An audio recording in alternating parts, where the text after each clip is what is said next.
colleague in relation to the whole area of sport. I just want to raise an issue which I'm getting very concerned about, and that's about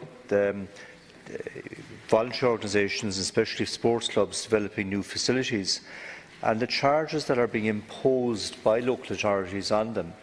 And I'm extremely concerned that it's not only charges being imposed. I'm talking about where a club goes in for planning permission for development of playing pitches, for clubhouses. There's charges imposed on them, but the new issue that seems to be adopted by local authorities, it's also requiring them to do complete roadworks. And I'm talking about roadworks on the public road.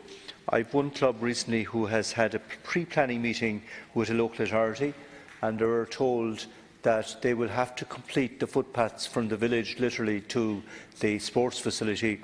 The estimated cost of doing this work is around 100,000.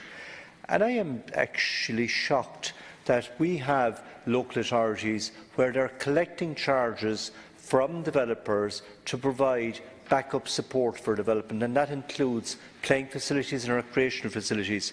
And I think it's wrong that clubs which are very dependent on support from the local community, and that money that's raised at the local community is being used to put in place infrastructure that local authorities themselves should be putting in.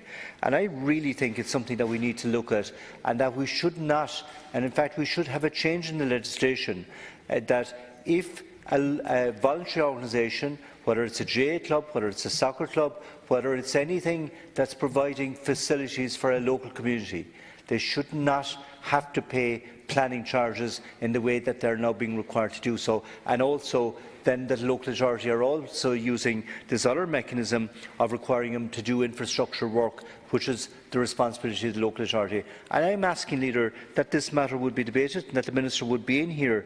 And I also find it disturbing. I was recently at a playground opening where the local community got in 100,000, a lot of it raised voluntary, a lot of it through Leader programme, but the total sum paid by the local authority for that playground facility was €8,000 out of 100,000. I don't think that's good enough. I think it's wrong that facilities like this are being built 15, 20 years after the housing development rather than at the same time, and then the local authorities are penalising the people who are working on a voluntary basis to provide these facilities. And I think we should have a debate on this matter in this House and to deal with it.